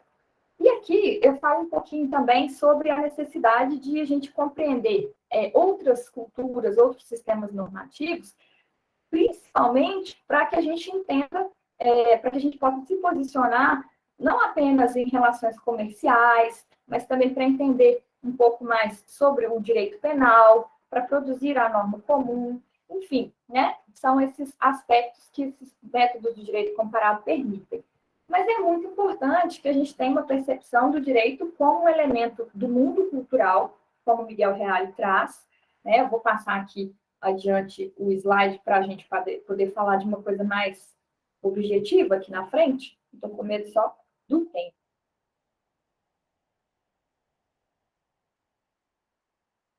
Ah, sim. Isso aqui é importante porque a gente vai ver na sequência. Então, gente, quando a gente faz a análise de dois sistemas jurídicos, ou a gente analisa a estrutura de um determinado estado em comparação com o outro, a gente não deve deixar de lado que existe a diversidade cultural. Então, o método que é mais adequado, que é mais aceito dentro do direito comparado, é que leva em consideração a dimensão cultural do próprio direito. Então, não há possibilidade de a gente pretender uniformizar, julgar, né, qual que é a cultura que está mais adequada, não existe certo e errado em relação a isso. Então, o direito comparado ele não vai se propor a esse tipo de controle. E um desafio muito grande é justamente o da língua e dessas especificidades culturais. Mas, entre os objetivos práticos do direito comparado, isso permite, por exemplo, a orientação de opções de negócio, a investimentos, interesses em questões de trabalho. Então, eu estudei no SEBRAE, na Escola Técnica de Formação Gerencial do SEBRAE, e lá a gente aprendia, numa disciplina que era Direito Internacional, algumas técnicas de negociação, e uma das primeiras coisas que a gente tinha que saber sobre o país ou a origem da pessoa com quem a gente faria uma negociação eram sobre códigos culturais, por exemplo, usar determinado tipo de roupa, a forma de prender o cabelo, a cor da roupa, né?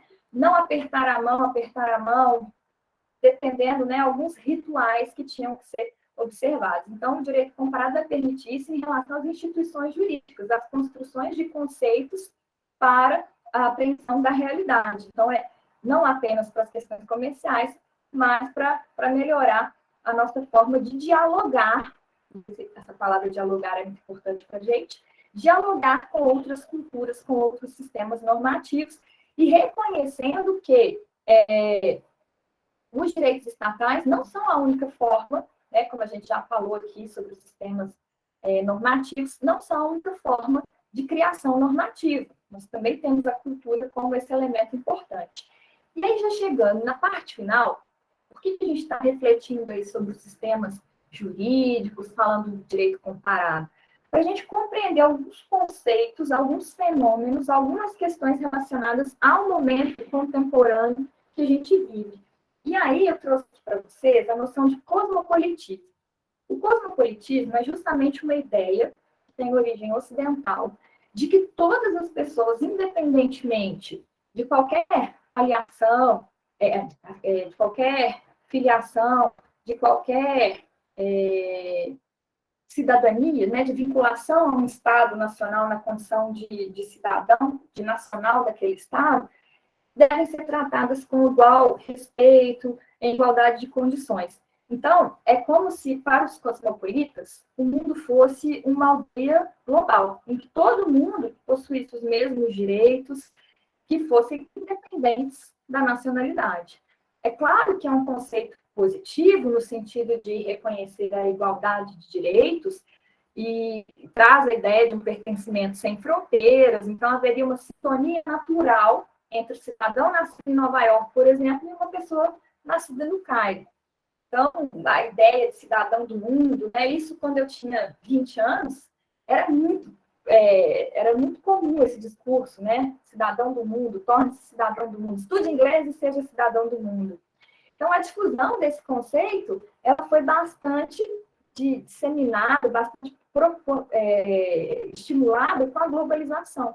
Então, vender essa ideia de uniformidade, de economia mundial, mas também de uma identidade mundial. É claro que existe um aspecto positivo em torno dessa união entre todas as culturas, mas existe também um aspecto a ser criticado, porque deixa de levar em consideração, ao generalizar, né, padrões de conduta, generalizar direitos, inclusive, não leva em consideração que essa é uma abstração que difere da nossa realidade.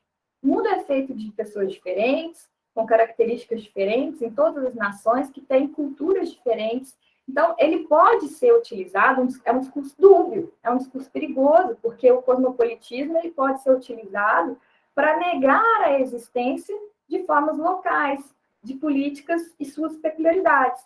Então, pode ser uma perspectiva de olharmos para esse discurso, né, cosmopolitismo, numa perspectiva etnocêntrica, pode estar, na verdade, querendo representar o que é o interesse de uma minoria em relação à diversidade, em relação ao diferente. Então, existe uma necessidade da gente ter esse olhar crítico quando analisamos esses conceitos. E com a globalização, essa questão da nacionalidade, ela começou a ser colocada como se fosse algo que pudesse ser superado, né? Como se a gente tivesse a formação de um mundo amplamente conectado. Tem um autor, que eu acho que pus no slide, Fukuyama, que fala do fim da história, numa perspectiva de que o capitalismo teria vencido, digamos assim, né? De que não haveria alternativa. Ele é um dos defensores de que as nações seriam gradualmente substituídas por uma espécie de mercado mundial, né? E que seria um caminho sem volta. Daí o livro dele chama O Fim da História. Então, a gente teria aí, nessa perspectiva, uma visão de mundo como se fosse uma aldeia globalizada, em que haveria a superação das diferenças, né? Em que a gente teria uma formação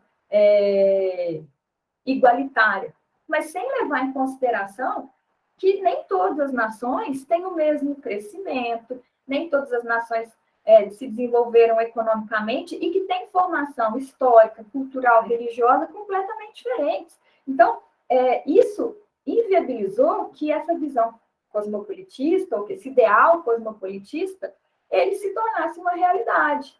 Então, o que eu quero trazer para vocês? Essa visão cosmopolita, ela leva em consideração o sujeito abstrato e sem considerar as vicissitudes, as características, homem, mulher, né? Enfim, vários aspectos que poderiam estar relacionados a essa diversidade. E numa perspectiva também de que as pessoas, elas se movimentam pelo mundo. Os deslocamentos são feitos, mas existe também uma retórica aí que é vazia, né? Porque não existe a possibilidade de a gente tratar da mesma forma essas vicissitudes. Até ideal, né, seria que houvesse uma adequação desses conceitos. Então, essa mesma perspectiva do cosmopolitismo, ela é reproduzida quando a gente fala nos direitos humanos. O universalismo cultural também está ligado a essa ideia cosmopolitista de igualdade de direitos, todos têm os mesmos direitos, e a origem, né, desse movimento, na verdade, não a origem, mas ganhou força essa visão a partir da Declaração Universal dos Direitos Humanos, em 1948, quando a ONU, né, em virtude do fim da Segunda Guerra Mundial, criou esse documento de extrema importância. É um marco histórico na universalização dos direitos humanos, a Declaração Universal dos Direitos Humanos, mas a partir dessa presunção de que os direitos devem ser inerentes a todas as pessoas, é que a gente fala desse universalismo que também, na mesma toada, é a mesma perspectiva dos direitos humanos, né? Os direitos humanos seriam aqueles inerentes a uma pessoa pelo simples fato de ser pessoa. Estão relacionados à sua efetivação de dignidade humana, liberdade, convivência pacífica, igualdade, mas ao mesmo tempo que essa ideia é positiva, ela também é abstrata, como o ideal do cosmopolitismo, e ela configura a imposição de um conjunto de valores e um achatamento cultural. O universalismo ele vai nivelar, ele vai achatar, do ponto de vista cultural, as realidades, as diferenças, a diversidade. Então, a gente pode, nessa crítica, a gente pode dizer que aí há uma tentativa de neocolonização, que eu chamei também de imperialismo em outro momento, né? Mas então seria a terceira geração, digamos assim, terceira globalização, digamos assim, para usar a perspectiva do Mário Lozano, que falou em primeira globalização, a colonização, segunda globalização, imperialismo. Então a gente teria aqui nesse contexto cosmopolitista, de universalismo cultural, de construção dos direitos humanos, um viés também de neocolonização com um verniz de legitimidade do direito. O direito dando aí uma roupagem para justificar essa visão universalista, que, na verdade, leva a um achatamento das culturas. Então, por essa teoria, os direitos humanos que devem ser observados, independentemente de condições sociais ou culturais distintas, têm um aspecto positivo. Mas, ao mesmo tempo, leva a essa imposição desse conjunto de valores, a esse achatamento cultural. Então, a gente tem o relativismo como um contraponto. O relativismo cultural, que é uma perspectiva dentro da antropologia, que reconhece a existência de diferentes formas de cultura, livre de etnocentrismo, livre da noção de superioridade de uma cultura em relação à outra, que propugna não julgar o outro a partir da sua própria visão e experiência. Então, o relativismo vem justamente de deixar o julgamento de lado, relativizar é deixar de lado o julgamento, se afastar da sua própria cultura a fim de tentar compreender, entender melhor o outro, o conjunto de hábitos do outro, as crenças, os comportamentos e os princípios que, a princípio, nos parecem estranhos. Então, esse conceito de relativismo, ele passa necessariamente pela noção de alteridade, da existência do outro, da diferença na sociedade. Mas ele vai resolver os nossos problemas, né? O relativismo cultural, ele vai rejeitar a universalidade na perspectiva dos direitos humanos, ele é um contraponto, né? E propugna que existe a diversidade, a identidade, e que os costumes dos povos devem ser respeitados no tocante ao especial modo de distribuição dos direitos e liberdades individuais. Eu gosto muito dessa autora, a Flávia Piovesan. Ela fala que, na medida em que há culturas e sistemas morais diferentes, é impossível que a gente estabeleça, pessoal, um conjunto de princípios morais que sejam de validade universal, que vão comprometer e compreender todas as pessoas da mesma forma, né? Então, a gente tem que partir do pressuposto de que a cultura é a principal fonte válida do direito e da moral. Mas, justamente por isso, não é possível criar conceitos universais que promovam achatamento. É claro que o relativismo também pode ser colocado sob crítica. Por quê? Porque é positiva a vertente universalista na medida em que reconhece bases mínimas para a convivência dentro da sociedade. E se eu retiro essas bases mínimas, o que pode acontecer? Uma distorção, por exemplo, com base numa questão cultural, então eu justifico a minha conduta a ponto de conduzir os meus atos para prejudicar outras nações, outras culturas. Então, eu posso fazer guerra, por exemplo, eu posso dizimar outros povos porque a minha cultura assim permite. Então, o estabelecimento de bases mínimas para a convivência, ela é necessária. Então, como que a gente vai fazer esse universalismo, que está ligado ali de braço dado com o cosmopolitismo, não resolve, o relativismo também não? Aí a gente tem as noções de multiculturalismo, as noções de hermenêutica diatópica, que é um pensamento desenvolvido pelo professor Boaventura de Souza Santos. Posso até disponibilizar um texto para vocês, Tensões na Modernidade. As tensões na modernidade, em que ele explica essa teoria da hermenêutica diatópica. Hermenêutica é forma de revelação de sentido, forma de revelação de como se conduzir numa determinada situação. Então, a partir do momento que a gente tem a Declaração Universal dos Direitos Humanos, em 1948, passou a ser muito discutida essa contraposição entre os universalistas e os relativistas.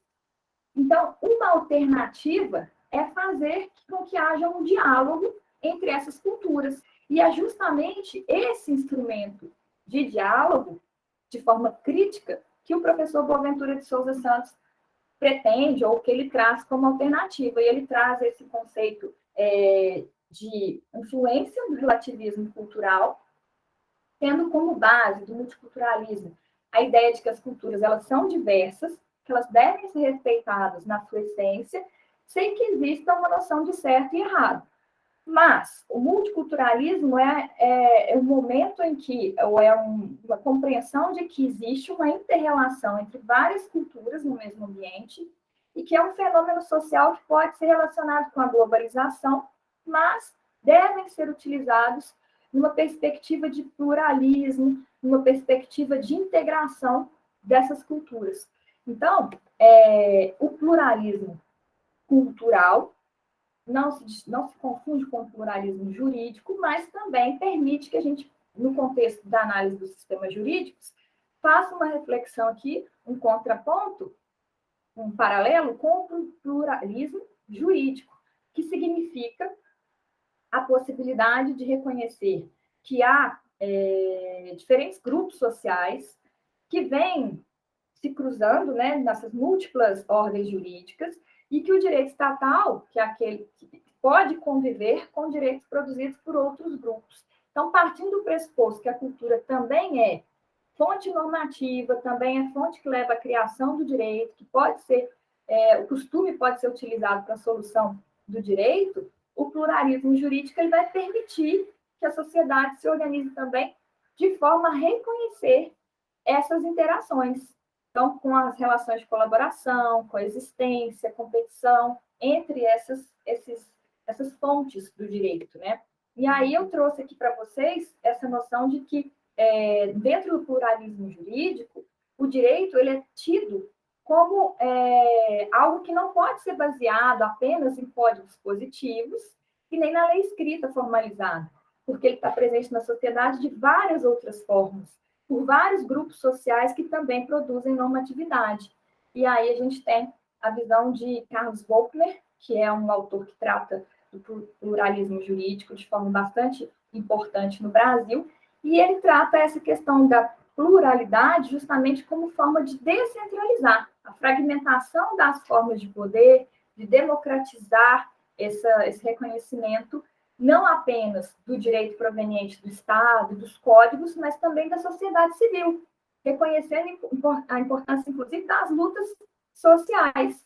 Então, a partir dessa premissa plural, é que a gente deve repensar a cultura jurídica aqui na América Latina, tendo novos parâmetros metodológicos, considerando as contribuições, né, de sistemas normativos. Então, até temos na nossa Constituição de 1988 a orientação, eu trouxe aqui o preâmbulo da Constituição de 88, ela se diz plural, ela se diz pluralista e sem preconceitos.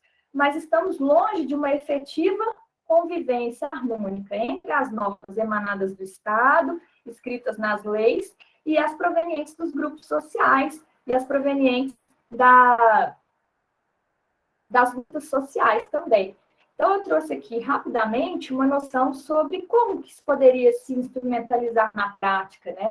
Esse pluralismo jurídico, levando em consideração esses aspectos, a crítica multicultural às vertentes anteriores e combinando essa convivência entre as várias culturas.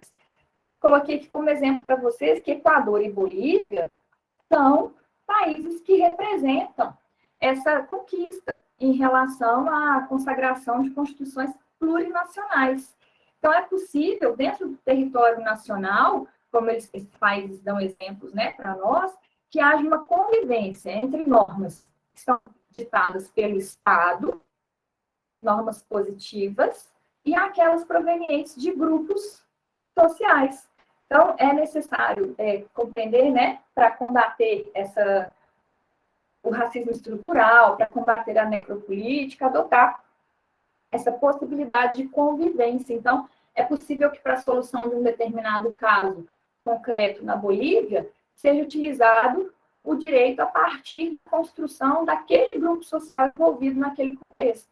Então, a gente tem as regras básicas, premissas básicas estabelecidas e a possibilidade de convivência com essas normas que são provenientes da cultura, dos costumes daqueles povos que convivem harmonicamente dentro do Estado plurinacional. E, para finalizar, né, só para trazer uma noção para vocês de como que isso pode ser instrumentalizado, ou qual seria um instrumento para se chegar a essa convivência entre as culturas, entre os sistemas jurídicos, trouxe aqui um pouquinho sobre a teoria do Boaventura de Souza Santos. Ele explica que a hermenêutica diatópica, na perspectiva dele, ele define dia como decorrente de diálogo, né, proveniente da palavra diálogo, e tópica de topoi. Topoi, ele explica que vou até passar aqui para frente, ó, os topóis são os lugares comuns retóricos mais abrangentes de uma determinada cultura. Então, o que seria esse topói? Seriam os valores ou valores culturais que uma determinada nação aceita de forma absoluta. Então, são os lugares comuns, argumentativos e culturais de cada povo. Então, existem alguns valores que são absolutos, que não podem ser modificados, e nesse diálogo, a proposta é justamente tentar compreender e dialogar com aquelas outras culturas, com aqueles outros sistemas normativos, para construir uma interpretação, uma aplicação que consiga respeitar aquilo que é absoluto, sem descaracterização daquela cultura, mas aquilo que for passível de ser relativizado, que seja relativizado em prol de uma melhor construção cultural, uma melhor construção jurídica para solucionar um determinado caso concreto. Então, essa perspectiva do Boaventura de Souza Santos pode ser utilizada para análise de casos envolvendo as diferenças culturais entre países que têm sistema islâmico, principalmente para tratar de questões que envolvam as mulheres, né? Sem entrar aqui em questões polêmicas, não dá nem para a gente concluir, né? Mas essas seriam possibilidades para construir uma reflexão. Então, o topói é aquilo que é inerente, que dá a característica de uma determinada cultura e que, se retirado, pode descaracterizar aquela cultura. Mas, se houver um diálogo, de forma a analisar o que é passível de ser flexibilizado para uma construção que leve em consideração o multiculturalismo, que assim seja feito. Então, essa é a perspectiva de uma forma bastante simplificada, claro, né, gente, da hermenêutica diatópica do Boaventura de Souza Santos, e que pode ser utilizada para resolver uma série de problemas que hoje estão enfrentados na Europa e nos outros países do mundo em torno do campo da teoria jurídica. Problemas que envolvem imigração, convivência de direito islâmico com outros direitos dentro do contexto europeu. Então, enfim, né, aspectos que sejam relacionados a essa convivência entre as culturas, o choque cultural, sempre com uma perspectiva crítica, para que a gente não encampe aí o discurso da cosmopolitista, universalista, sem sabermos onde estão querendo nos colocar, né? Sem que seja feita uma tábula rasa aí das culturas e dos sistemas normativos dessas culturas. Então, gente, falei demais já, né? Se vocês tiverem alguma dúvida, algum comentário, podem perguntar. Se tiver alguma questão que vocês querem que eu volte, pode falar, Rebeca.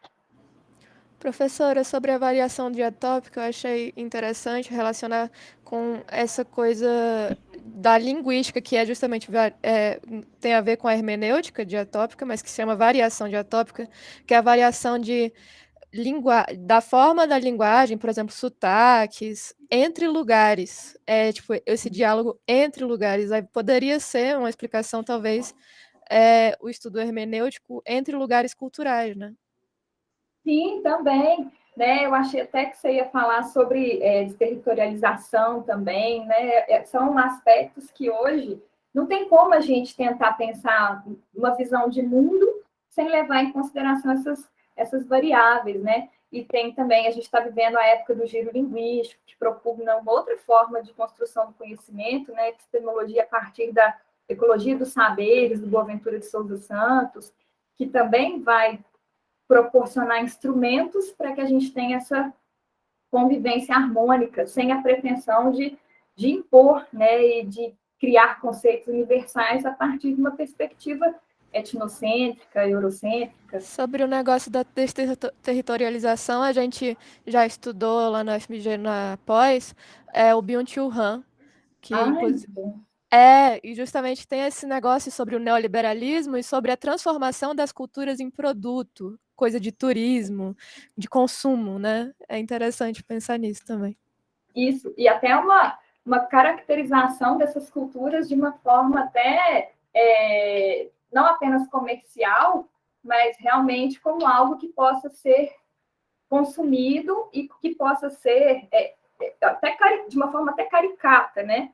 De uma forma até a criar estereótipos em torno daquele povo, estigmas em relação àquele povo. Aqueles filmes, se eu não me engano, eles chegaram a lançar mais recentemente um filme do Rambo, eu não sei se era o Rambo, porque eu não tenho muita ligação com esses assuntos, mas que, de repente, todo mundo percebeu que ficou muito velho o assunto, porque eram filmes muito preconceituosos com culturas orientais, culturas... Nossa, Um aí... cancelamento, de fato, né, Rebeca? Realmente. Verdade, verdade. Ah, que bom, gente, que vocês ficaram aqui até agora, né? Eu achei que... Porque como tem essa coisa de colocar lá no programa que a aula síncrona é de 30 minutos ou 20 minutos, eu falei, eu acho que eu não vou conseguir falar tudo para fechamento de unidade nesse tempo, não. Mas que bom que vocês ficaram aí. Espero que tenha sido bom para vocês, como foi para mim. Estou à disposição. Rebeca tem meu contato lá do e-mail, mas eu vou deixar aqui para vocês o meu telefone celular, se vocês quiserem trocar ideias aí também, para a gente... Deixa eu só prosseguir aí nessa prova. E se vocês quiserem também, eu posso até ver com o professor Fabrício, eu não sei se ele já voltaria na semana que vem, mas posso fazer uma videoaula sobre os sistemas normativos propriamente ditos, né? Falar um pouquinho sobre o sistema islâmico, o sistema indiano, que são são os mais diferentes em relação à nossa visão, né, de mundo, de cultura. Mas muito obrigada. E alguém quer falar mais alguma coisa, perguntar?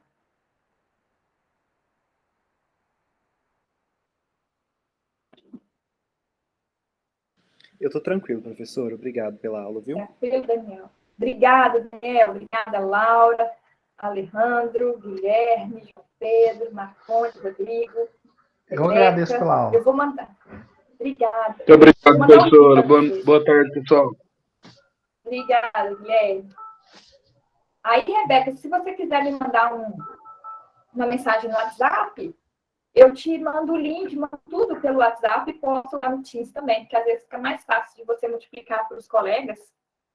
Sim, vou mandar mensagem e você adiciona meu contato só para não esquisitar quando aparecer um número estranho. E eu vou repassar. Querida, obrigada. Tá bom, muito obrigada, gente. Um abraço aí para vocês. Obrigada, professora. Obrigado. Abraço, professora. Tchau. Tchau, tchau.